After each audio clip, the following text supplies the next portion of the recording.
안녕하세요, 동포 여러분. KBS 한민족 방송 보고 싶은 얼굴 그리운 목소리 이소연입니다. 1년 365일 중에 하루도 같은 날은 없습니다. 어제하고 오늘이 크게 다르지 않은 것 같지만 미세하게 들여다보면요, 날씨도 다릅니다. 내가 하고 있는 일도 다르고요. 만나는 사람도 그리고 보니까 다르네요. 그런데 수많은 날들 중에서 기념일이나 특별한 날이 있으면 그날은 더 다르게 느껴지잖아요. 6월 25일 우리 한민족 모두에게 잊을 수 없는 아주 특별한 날이라고 할 수 있습니다.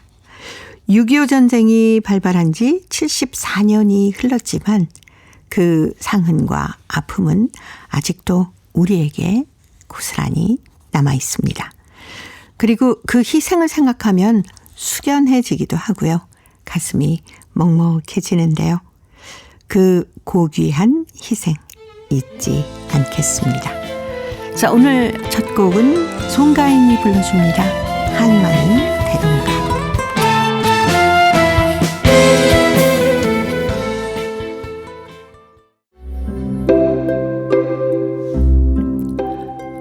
동포 여러분의 편지 사연으로 함께합니다. 행복우체통 화요일의 편지 손님 홍익대학교 글로벌 경영학과 전춘화 교수님과 함께합니다. 어서 오세요. 안녕하세요.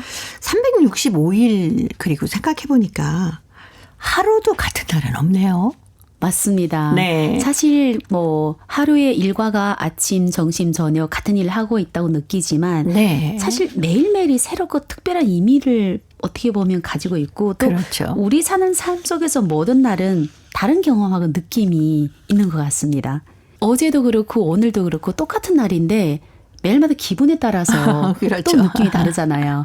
오늘 예. 같은 날은 일단 저희들 이제 방송한다고 생각하니까 네. 또 가벼운 마음으로 이렇게 방송국에 오니까 또 같은 방학 날도 느낌이 예. 달라서 너무 행복합니다. 그렇습니다. 근데 오늘이 6월 25일 6.25 한국전쟁이 발발한 날이거든요. 맞아요. 동포분들께서는 이 6.25 전쟁에 대해서 어떻게 알고 계신지도 궁금합니다. 사실 6.25 전쟁은 한국 전쟁으로 중국에서도 굉장히 역사적으로 중요한 전쟁으로 네. 알고 있는데 이름이 6.25 전쟁 아니라 항미 원조 전쟁으로 예. 알고 있습니다. 예. 그리고 안타까운 것은 이 6.25 전쟁 때 민족 간의 전쟁으로 굉장히 많은 동포들도 이제 참여를 했고 또 어떻게 보면 네. 마음도 많이 다치고 그렇기 때문에 안타까우면서 분단되는 전쟁으로 알고 있어서 네, 동포들은 사실 뭐 중국에서 역사 교육도 받지만 또 할아버지 자기 부모님 그리고 네. 한국에 있는 지인들 통해서 그 6.25 전쟁을 알고 있으니까 아픈 역사를 가진 전쟁이다 예. 이렇게 알고 있습니다. 예. 한국에 와서 이 6.25에 어떤 다양한 행사들을 많이 열고 있는데 보시면서 어떠셨어요?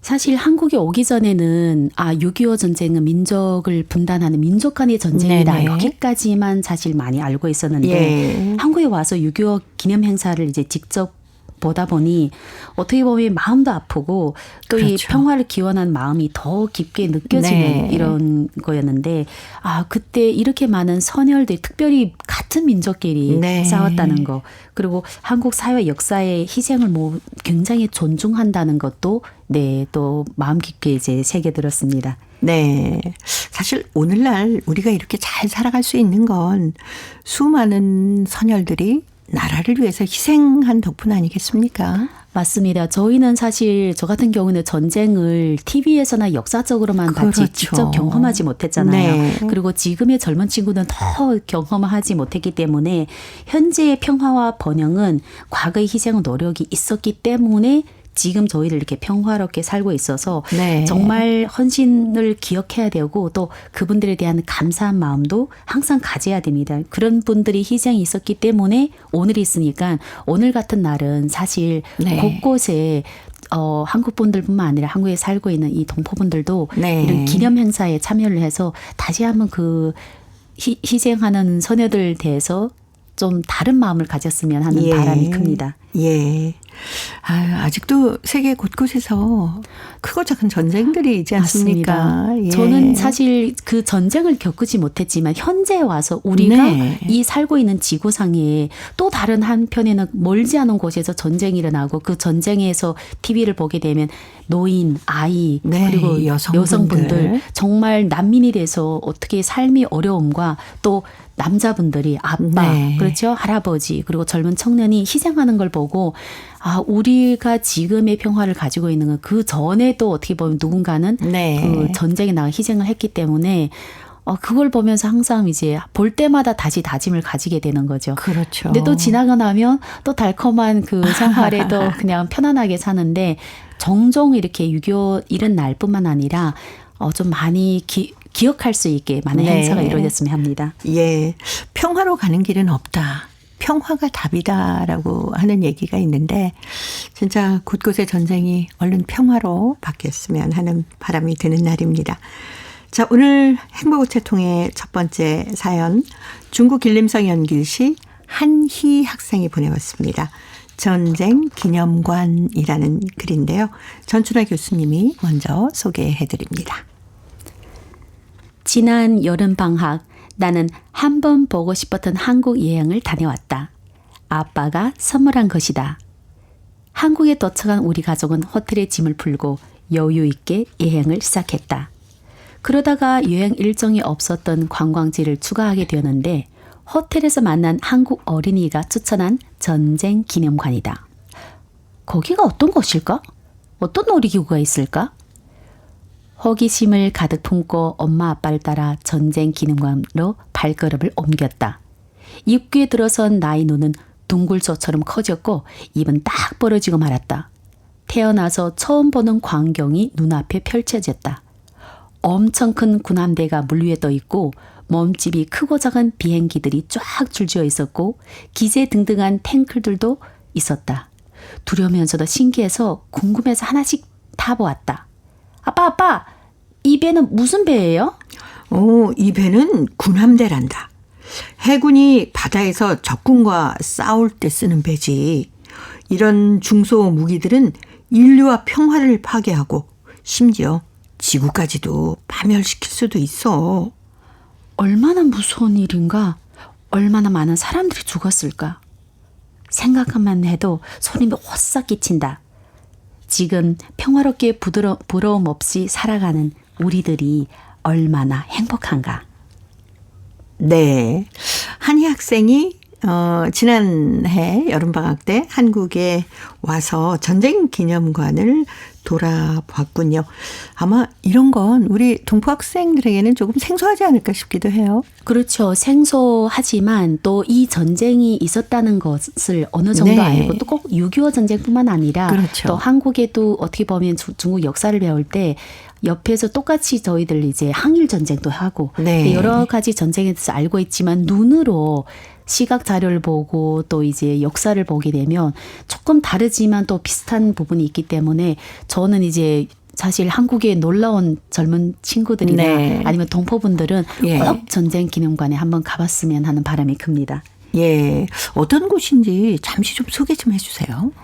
그 전쟁 기념관은 용산 지역에 네네. 있습니다. 그래서 저희들 접근하기도 굉장히 좋은 지역이고 또 전쟁 기념관에 막상 이제 가보면 그 전쟁 기념관에 전체적으로 어린이 체험할 수 있는 곳도 있고 네. 또 성인들이 전쟁 기념관을 가서 구경하는 곳도 있는데 제가 갔을 때는 그 전쟁 기념관에 일단 그 한국의 고조선부터 시작해서 현대까지 있는 예. 역사 그 기념관도 네. 있고 또 제가 좀 관심이 있었던 6.25 전쟁을 제가 알고 있던 거와 좀 다르게 이렇게 그 전체 6.25 전쟁 네네. 기념관도 있고 또 거기에 기증한 유물들 네. 저는 또 그게 저한테는 또 너무나 큰 그렇죠. 신선한 네. 그 충격이기도 하고 또 감동되는 곳이기도 해서 전쟁 기념관에 그냥 박물관이라고 생각하고 갔는데 들어서는 순간부터 그 웅장함에 놀랐고 네. 두 번째는 이제 선열들이 그 시기에 얼마나 많은 희생을 했을까.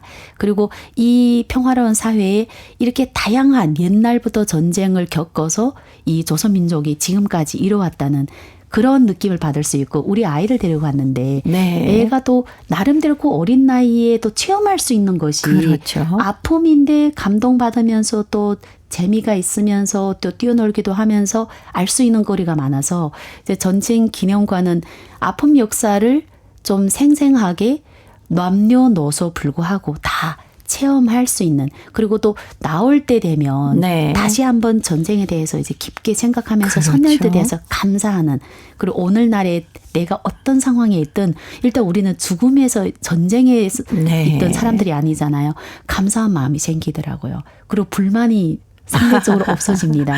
그리고 예. 돌아오는 길에 막 떠들던 그 들썩한 마음이 차분해지는 네, 그런 좀 느낌을 뭔가 숙연해지는 맞습니다. 그런 분위기를 많이 네. 느끼신다고 하더라고요. 그래서 선열들을 이제 눈으로는 보지 못했지만 박물관, 기념관 한 바퀴 돌고 오면서 아, 내 삶이 참 소중하구나.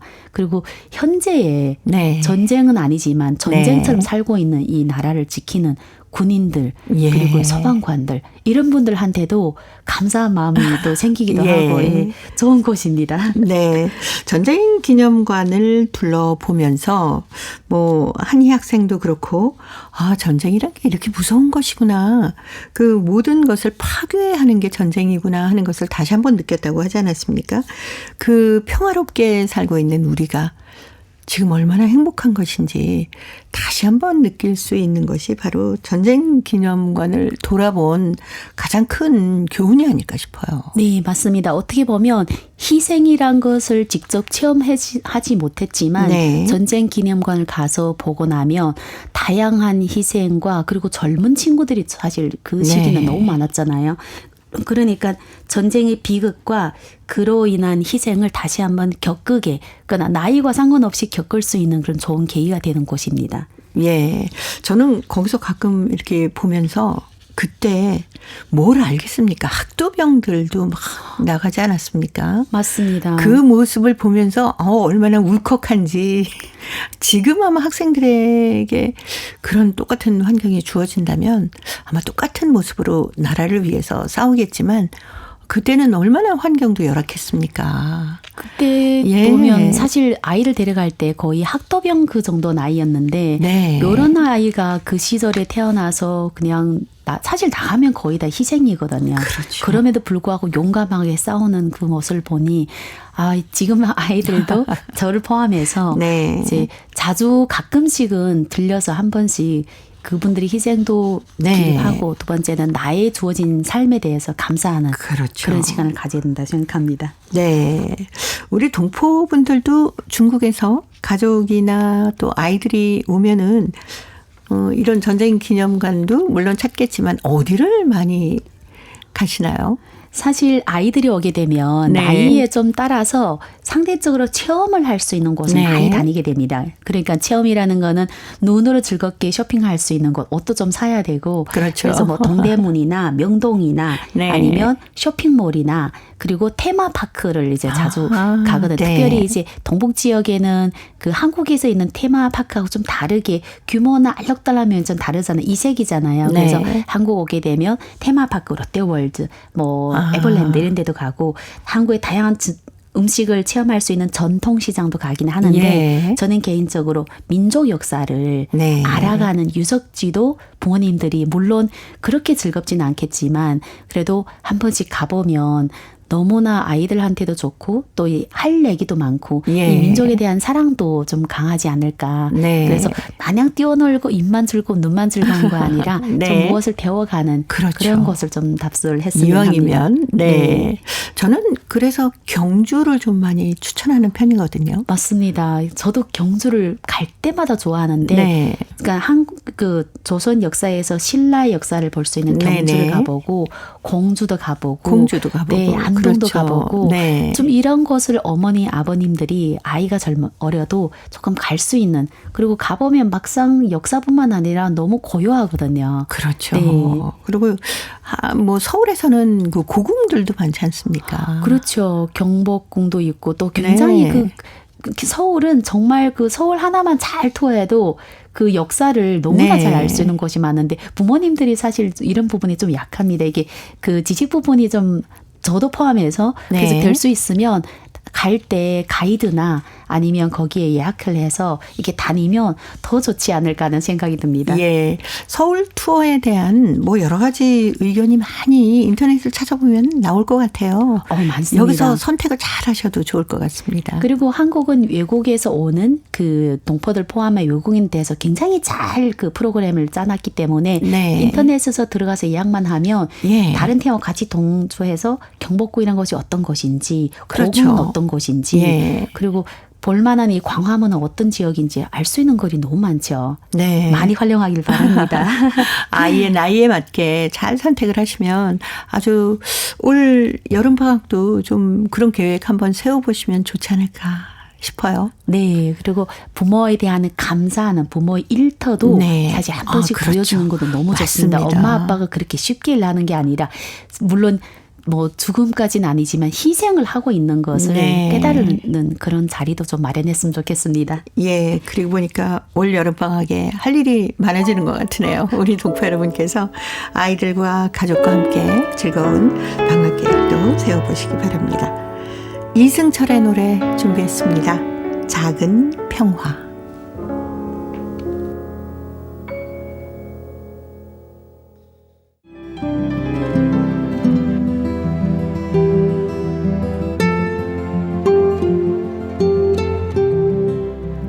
동포 여러분의 따뜻한 사연으로 아름다운 추억을 만들어 드립니다.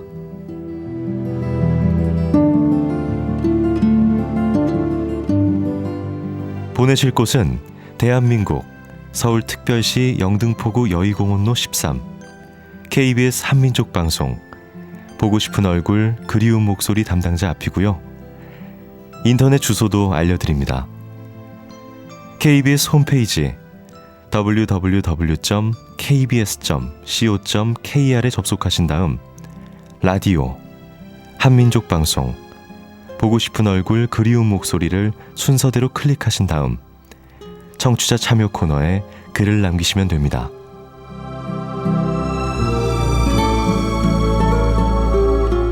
정다운 이야기와 아름다운 음악이 있는 보고 싶은 얼굴 그리운 목소리 동포 여러분과 늘 함께하겠습니다.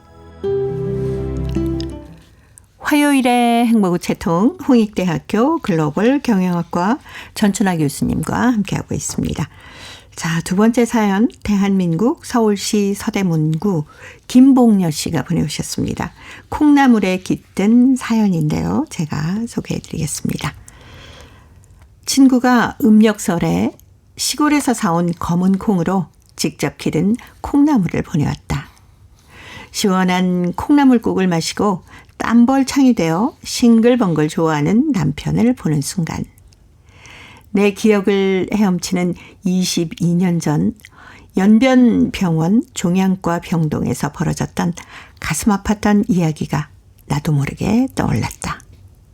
훈춘시에서 왔다는 40세 좌우의 한 조선족 여성이 올리숨을 몰아쉬며 사경에서 허덕인다. 부풀어 오르는 꿈속의 금덩어리를 찾아 어린 두 자식을 두고 한국으로 떠나는 고깃배에 올랐던 시간이 그때로부터 10여 년 전이라고 한다. 갖은 수모와 고생을 참으며 자신을 혹사하며 일하다가 정신적, 육체적 고통으로 쓰러진 여인. 유선암 말기 진단으로 다시 찾은 고향 연길이다.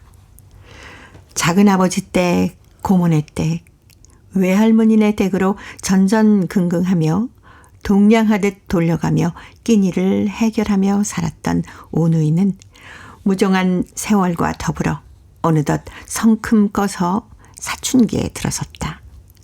먹으면 토하고 음식 냄새만 맡아도 구역질을 하던 여성은 콩나물국이 먹고 싶다며 딸애에게 말한다.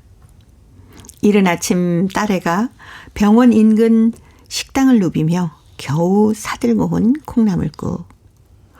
엄마는 한 숟가락 뜯어 말고 국그릇을 물리시며 하는 한마디. 한국에서 먹던 콩나물국은 향이 상큼하고 시원하던데 어디서 이런 콩나물국을 사왔냐. 뼈가 휘도록 일해서 돈을 모았건만 콩나물국도 한 그릇 못 먹고 죽게 생겼네. 엄마만 고생했어? 우리가 10여 년 동안 눈치만 먹으며 이 집 저 집 떠돌며 자란 엄마는 알고나 있어? 돈밖에 모르는 엄마 때문에 우리도 엄마 못지않게 고생하면서 자랐어. 엄마가 보고 싶어도 오지도 않고서는 이제 와서 우리들 어쩌라고. 우리가 엄마를 얼마나 미워했는지 알기나 해? 엄마는 가녀린 가슴으로 애들을 끌어안고 어깨를 들먹이며 억울하고 안타까워서 울고 애들도 서럽게 운다. 생의 마지막 순간을 토부며 한 그릇에 콩나물국을 두고 벌어진 극본 없이 연출한 한 가족의 비극. 이 비극이 어찌 유선한 말기 젊은 엄마네 한 집안만의 일이라고 할까. 보다 나은 삶을 살기 위해서 고향의 처자식을 버리고 떠나 다시 돌아 못 오는 비극이 우리 민족의 떨쳐버릴 수 없는 현실이며 비극이 아닐까 싶다.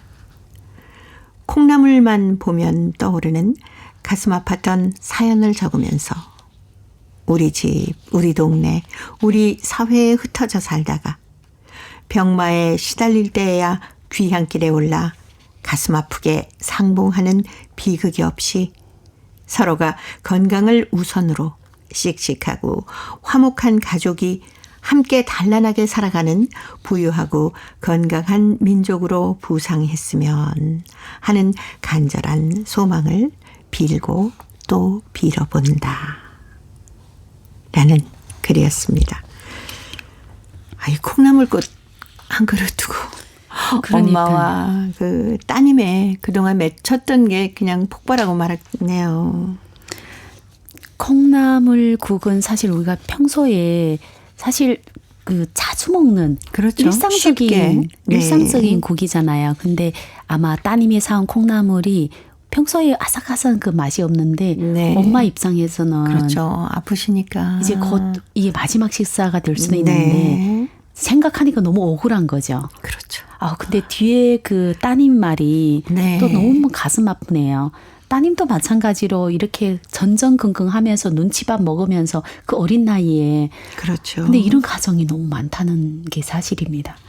그래서 저도 이제 이걸 보면서 동포들이 가정을 위해서 아이를 위해서 나와서 긴 세월 동안 만나지 못하는데 또 아이들은 그 꼭 필요한 나이에 네. 부모님 필요한 나이에 떠났으니까 이해하려고 해도 이해하기는 어려운 거죠. 그렇죠. 그 서러운 이해하기가 마음을 어렵죠. 네. 그래서 중도 있고 청소년들이 문제 중에 하나가 부모님과 소통이 안 되는 거는 미워해요.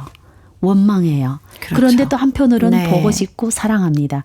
근데 이게 서로 표현이 지금 이 콩나물 얘기하는 것처럼 네. 이렇게 소통을 하다 보니 서로 부모님은 너네를 위해서 내가 고생했다. 병까지 걸렸다. 네. 근데 아이들 입장에서는 이렇게 나가는 부모님 때문에 내가 이동안 이렇게 마음고생을 했다. 그러니 참 마음 아픕니다. 네. 자, 이런 문제를 교수님 입장에서는 어떻게 아이들에게, 부모님께 얘기해 주고 싶으세요? 정말 그 마지막에 얘기 나온 것처럼 네. 부유하고 건강한 민족으로 부상했으면 하는데 첫 번째가 화목한 가족입니다. 그래서 네. 화목한 가족이 될 수 있게 좀 그 다음에 건강을 생각하고 그 다음에 부유를 생각하면 어떨까. 그래서 부득이하게 나온다면 지금은 될 수 있으면 아이랑 길게 떨어지지 말고 좀 짧게 떨어지거나 아니면 네. 우리가 이제 영상통화하던 다양한 게 그렇죠, 있잖아요. 그렇죠. 그래서 맨날 같은 말이나 하지 말고 어떻게 보면 아이를 좀 더 관심하는 마음으로. 그러니까 부모님이 이렇게 고생하는 거 아이도 알아야 되거든요. 네. 그래서 부모님도 건강도 고민하고 화목도 고민하면서 돈을 벌면 어떨까 하는 생각이 많이 들어서 어렵겠지만 네. 최대한 아이의 감성적인 입장도 고민을 해봤으면 하는 그렇죠. 생각입니다. 예. 김건모의 가족 준비했습니다. 자, 이 노래 들으면서요. 홍익대 글로벌 경영학과 전춘아 교수님과는 또 다음 주에 뵙겠습니다. 고맙습니다. 감사합니다.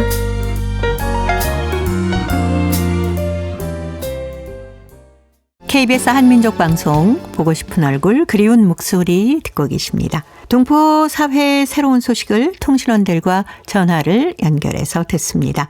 통신원 리포트인데요. 오늘은 중앙아시아 카자흐스탄 그리고 러시아 사할린 지역의 소식 준비했습니다. 먼저 카자흐스탄의 김상욱 통신원 만나봅니다. 김상욱 통신원 안녕하세요. 예, 안녕하세요. 네, 반갑습니다. 예, 반갑습니다. 알마티의 고려 동포들이 모처럼 이 최초 정착지 우슈토베를 방문했다면서요? 네, 지난달 29일 알마티 고려민족중앙회 산하 단체장들이 정치 탄압과 기근 희생자 추모의 날 행사를 위해서 고려인 최초 정착지인 우슈토베를 방문했습니다. 우슈토베는요, 1937년 베네수에 살던 우리 고려인들이 중앙아시아 강제 이주를 당했을 때 첫 번째 정착지입니다. 이 우리 고려인 동포들은요, 이른 아침 알마티에 있는 우정의 집 앞에 모여서 대형 버스를 타고 알마티에서 한 4시간 정도 거리에 있는 우슈토베로 향했습니다. 현장에서는요, 우슈토베가 속한 카라탈 군청 직원들과 또 이 지역 우리 고려인 협회 활동가들이 방문단을 따뜻하게 맞이했는데요. 먼저 이들은 훈족부터 현재까지, 다시 말해서 흉노족부터 현재 지금 카자흐스탄까지 카자흐스탄 국가의 형성을 직접 눈으로 볼 수 있는 카라탈 군 민족지학 박물관 방문을 시작으로 공식 일정을 시작을 했습니다. 이후 방문단 일행은 우두머리 봉우리라는 뜻을 가진 바슈토베 언덕에 도착해서 1937년 강제 이주를 당한 고려인들을 따뜻하게 맞아준 카자흐인들에 대한 감사의 마음을 담아 세워진 감사기념비에 헌화를 했습니다. 이 기념비는요, 미래 세대가 카자흐스탄에 사는 고려인들을 비롯한 여러 소수민족의 역사를 알고 또 이들이 겪어야 했던 시련을 기억하면서 화합과 평화를 소중히 여기기 위해서 세워졌습니다. 카자흐스탄에서는요, 5월 31일 1930년대 전체주의 광풍으로 인한 정치 탄압과 또 대기근으로 희생당한 분들을 추모하는 날로 정해서 매년 행사를 해오고 있습니다. 올해도 방문단이 도착하기 하루 전날 바슈토베 언덕에서 집회가 열렸고요. 참가자들은 기념비 헌화를 했었습니다. 네. 자, 그리고 윤석열 대통령 내외가 카자흐스탄을 방문했죠? 네.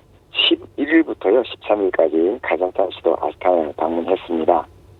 윤석열 대통령은 고대 실크로드의 중심지였고 또 유럽과 아시아를 잇는 전략적 중지에 위치한 카자흐스탄에서 가심 조마르트 토카예프 대통령과 만찬 행사를 했고요. 고려인 동포들과 또 현재 나와 있는 우리 교민들, 제외 국민을 초청해서 동포 간담회도 개최했습니다.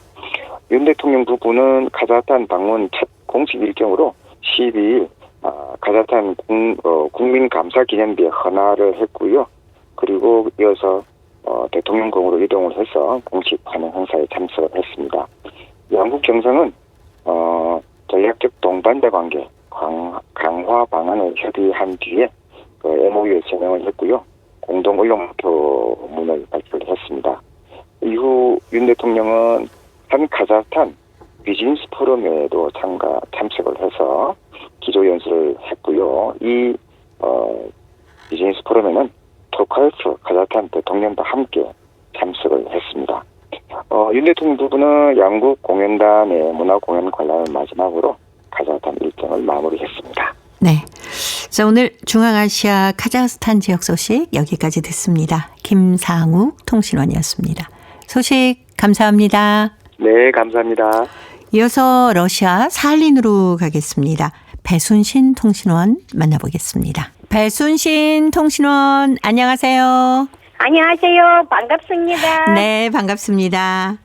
사할린에서도 5, 6월이 되면은 산나물을 많이 캔다고 하는데 최근에 유즈노 사할린스크시에서 머위 축제가 열렸다면서요?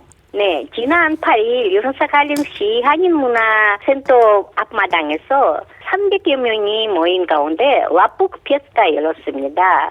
러시아에서는 뭐 이런 와푸크라고 합니다.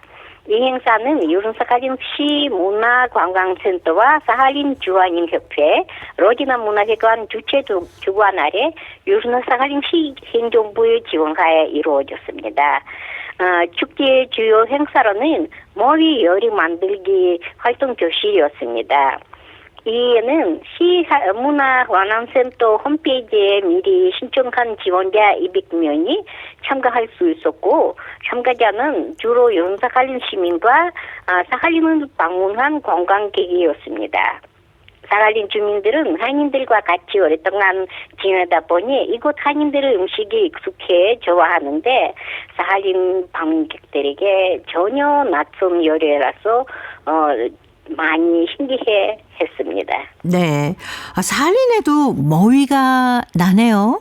네, 한국과 달리 좀 크고 크는 편이고요. 그리고 그 요리는 주로 줄기로 요리를 합니다. 네네. 그래서 아마 사할린 머위 요리는 아마도 한국 분들에게도 좀 낯선 요리인 것 같습니다. 머위는 특이한 향이 있고 맛있다고들 하는데요. 머리 치즈하고 물이 데치고 껍질을 벗고 요리를 하는데요. 식초를 넣고 양념을 넣고 나물도 하고 살짝 볶아서 요리도 합니다. 이날 한민족 그 문화를 소개하면서 한일 사물놀이 그룹의 공연과 토르나다 스포츠 클럽의 태권도 시범 공연도 있었습니다. 박순옥 사할린 주한인협회장에 따르면 올해 봄부터 사할린시 문화관광센터와 공동으로 진행하는 기획으로 야생나물 3가지 관련 행사를 했습니다. 동미나물 그리고 고사리 나물 관련 행사를 이미 했고요. 이번에는 모회를 주제로 행사를 하였습니다. 네. 오늘 사할린 소식 여기까지 듣겠습니다. 배순신 통신원이었습니다. 소식 감사합니다. 네, 감사합니다. 네, 고맙습니다. 유준호 사할린 스크시 한인문화센터 광장에서 300여 명이 모인 가운데 로프흐 페스트가 열렸다고 합니다. 러시아에서는 머위를 로프흐라고 한다네요. 축제의 주요 행사로 머위 요리 만들기가 있었는데 이 사할린 머위가 좀 크기 때문에 주로 줄기로 요리를 한다고 하네요.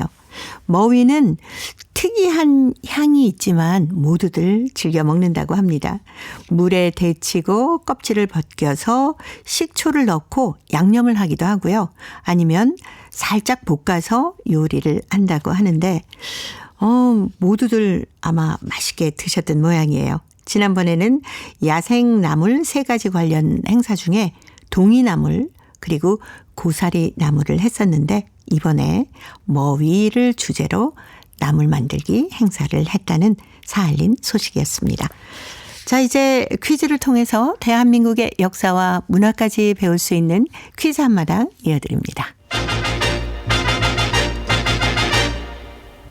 동포 여러분과 퀴즈로 하나 되는 시간. 퀴즈 한마당. 아직 멀었어. 아야, 다 돼가요. 빨리 와. 이거 시간 다 돼가잖아 지금. 되게 좋죠. 진짜 참. 다 됐어요. 다 됐어. 에이. 얼른 가요, 얼른. 이게 깜짝 놀래버리네. 이게 뭔 짐이 이렇게 많아. 아니, 다 필요한 거예요. 이번에는 우리 차 안 가지고 이거 타고 간다니까. 알아요. 그래서 짐을 최대한 줄인 거야. 봐봐, 많지 않아. 줄인 게 이 정도라고? 절반이나 줄인 거예요. 야, 우리가 이사를 가는 게 아니. 이걸 다 어떻게 가져가? 더 이상 못 줄여. 이거는 봐봐. 이거는 어머님 드릴 약 약은 여기 있어야지. 있고, 자, 어머님 옷도 한 벌 여기 샀고, 옷, 예쁘네. 괜찮네. 필요하지. 그리고 이거는 어머님 좋아하시는 과자. 그 과자는 보이지? 고향 가서 사도 되잖아. 아니야, 어머님이 이 집 과자를 좋아하신단 말이야. 좋아하시긴 하지. 이게 참 하여튼 당신 극성은 알아줘야 한다니까 진짜. 맞다. 이걸 깜빡했네. 어머. 뭘 또 깜빡해. 지금도 이렇게 많은데 뭘 더 가져간다고 지금. 이것에서 먹을 계란하고 사이다. 이거 있어야 돼. 안 먹어도 돼. 무슨 소리야. 이거 타면 꼭 이건 먹어야지. 그러면 거기서 사 먹어. 거기서 사면 비싸.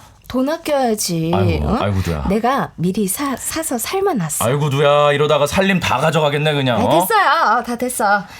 이거 시간 늦겠어. 얼른 가자. 아이고, 빨리 늦겠다, 가, 이제. 빨리 가. 아, 무거워 죽겠네, 진짜. 아우, 무거워. 이것 타고 어머님 댁에 가는데 어머님 좋아하시는 걸 바리바리 싸들고 가네요. 예, 그러게요. 자기는 안 들고 가면서 어머님 좋아하시는 걸 챙겨서 가는 걸 보니까 효부네요. 예. 요즘에는 자동차를 이용하는 것보다는 이걸 타는 것이 차도 안 막히고 굉장히 편리하죠. 그럼요. 이것은 객차나 화물차를 여러 개 연결해서 동력의 힘으로 궤도 위를 달리는 차량을 말합니다. 이것은 가장 긴 이동수단인데요. 흔히 기차라고 부르죠. 본래는 증기동력을 사용하는 차라는 뜻에서 유래한 기차라는 말을 이것의 의미로 썼는데요. 오늘날에는 객차나 화차를 견인하고 궤도를 달리는 차나 그 기관차를 말합니다.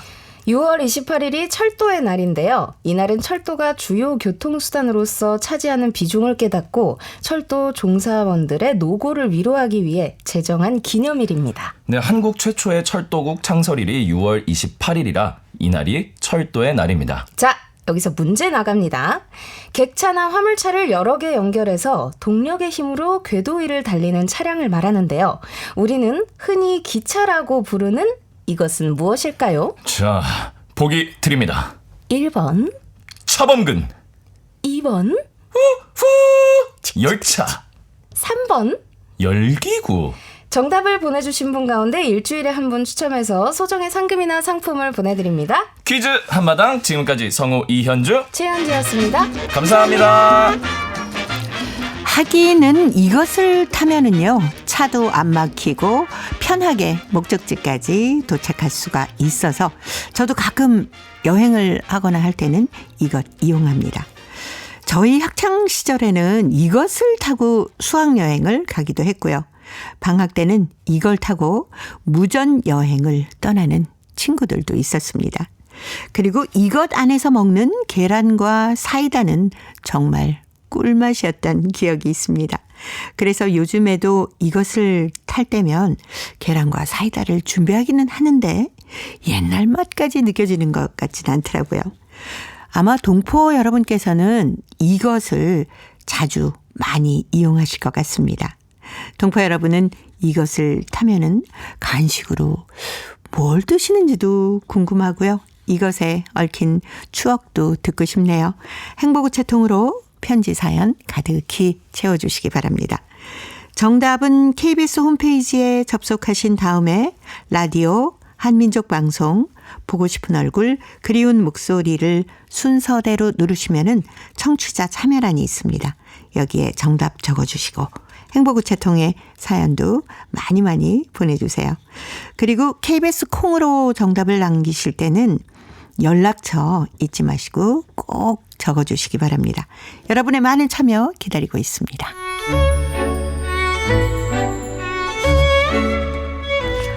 고려인들의 역사를 재조명하고 그들의 삶의 애환을 살펴보는 시간입니다. 고려인 이야기. 사단법인 고려인 마을 역사유물전시관의 김병학 관장님 전화로 만나봅니다. 관장님 안녕하세요. 네, 안녕하십니까. 자, 오늘이 6월 25일입니다. 6.25 전쟁 발발했던 날인데요. 고려인 동포들도 6.25 전쟁에 대해서 좀 알고 있을까요?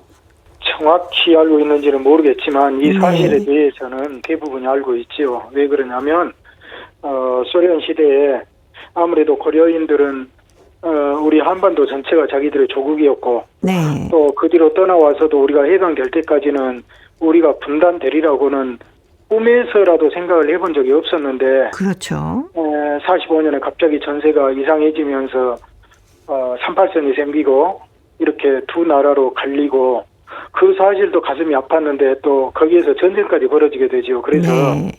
고려인들은 그 사실에 대해서 굉장히 가슴 아파했는데 이걸 또 겉으로 표현할 수가 없었죠. 예. 당시 소련 사회에서 유일하게 인정하는 한반도의 합법 정부가 38선 이북에 있는 북한이었기 때문에 고려인들은 심정적으로는 어쩔지 모르지만은 겉으로 표현은 소련에서 말하는 북한 쪽이 모든 것이 정당성이 있고 옳다고 알고 또 이것은 우리 남쪽에서 북침을 해가지고 일어난 전쟁으로 오랫동안 인식을 해왔습니다. 이분들은 그렇게 왜곡된 사실을 진실로 믿고 있었기 때문에 네.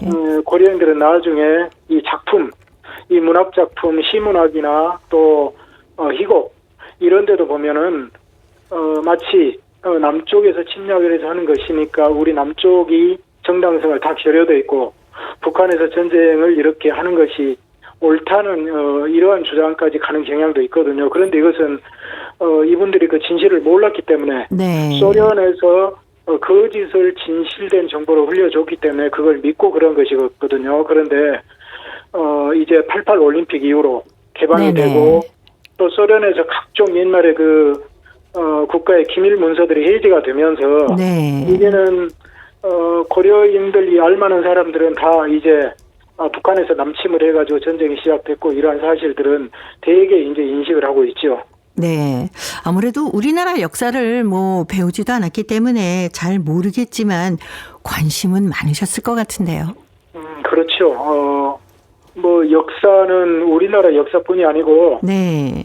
고려인들이 자신들의 역사도 어디 공식적으로는 배울 데가 없었어요. 네. 어디도 가르치는 데가 없고 이걸 그 사실을 누가 그 문서나 서적으로 출판한 데도 없고 그야말로 이게 발설할 수 없는 것이었고 우리 한반도 역사도 이렇게 몰랐기 때문에 당연히 모를 수밖에 없었지만 이제 자기들의 그 어떤 조상들의 고향이고 그러기 때문에 네. 늘 관심은 있었는데 또 이야기를 반복하지만은 88 올림픽 이후로는 우리나라가 한류 열풍 당시의 초기에 영화나 그의 드라마로 이렇게 한류가 퍼져나가면서 이제는 모든 한류 그리고 우리의 그 경제력이 뭐 세계 10위권 또 국가적인 그 국제적인 위신도 이렇게 올라가고 하면서 이제는 관심 정도가 아니라 모든 이 한류 우리나라에서 나가는 것은 다 이제 알고 싶어하는 그런 대상이 됐습니다. 예. 저희가 요즘에 고려인의 한글 문학에 대해서 얘기를 나누고 있는데요. 이 고려인 한글 문학이 뭐 이런 역사적인 것 뭐 여러 가지 면에서 참 중요한 부분이었겠다 싶습니다.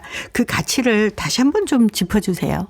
첫 번째로 한글 문학이 왜 역사적으로 중요하냐면 네. 일단은 강제주의 전 연해주 시기에 한반도 이외의 지역에서는 유일하게 연해주 지역에서만 한글 문단이 형성이 됐습니다.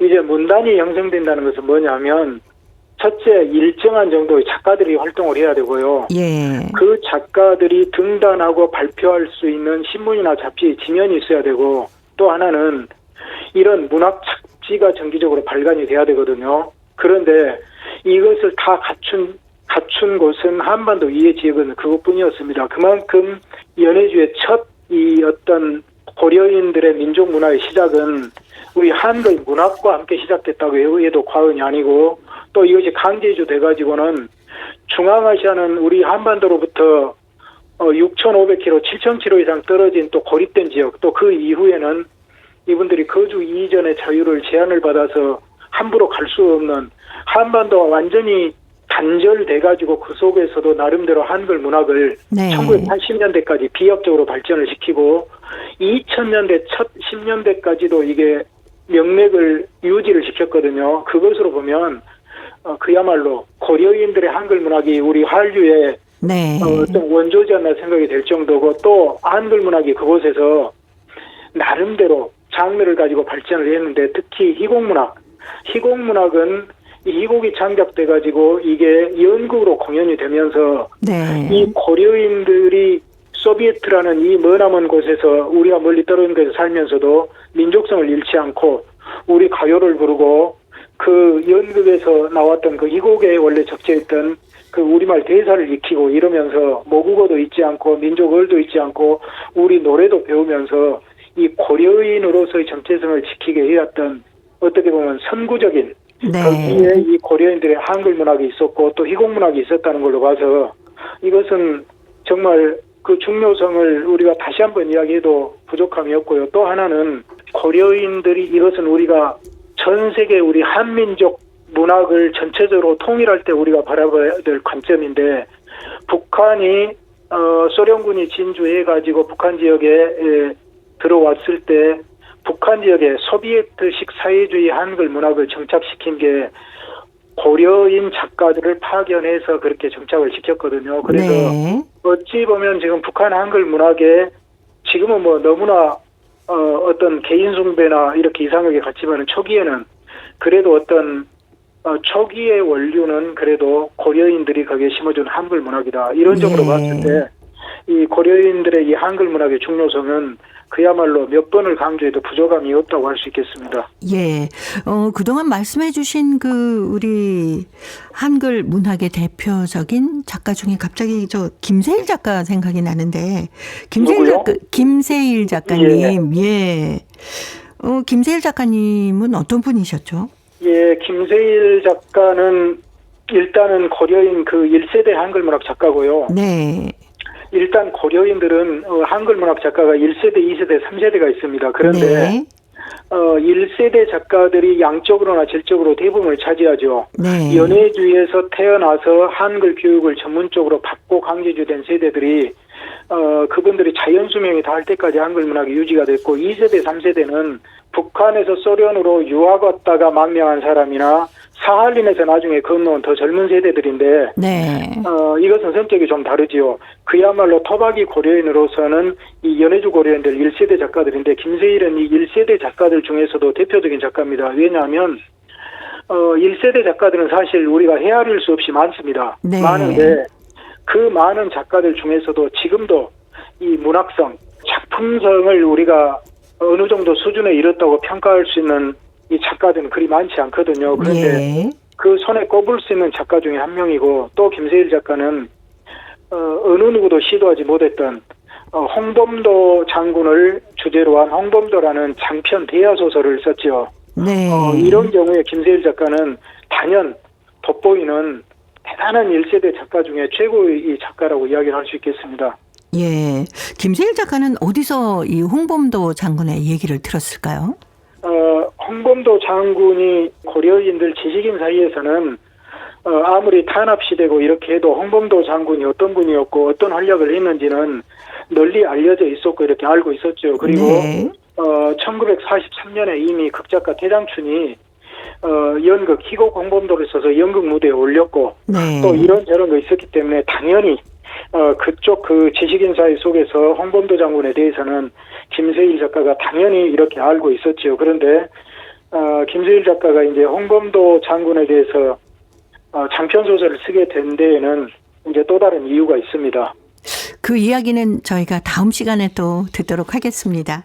자, 고려인 이야기. 오늘은 고려인들의 6.25 전쟁에 대한 인식, 그리고 고려인 한글 문학 작가인 김세일 작가에 대해서 살펴봤습니다. 오늘도 사단법인 고려인 마을 역사유물전시관의 김병하 관장님이었습니다. 다음 주에 또 뵙겠습니다. 네, 감사합니다. 네, 고맙습니다. 자, 오늘도 보고 싶은 얼굴, 그리운 목소리 함께 해주신 동포 여러분 고맙습니다. 저는 내일 이 시간 다시 찾아오겠습니다. 안녕히 계십시오.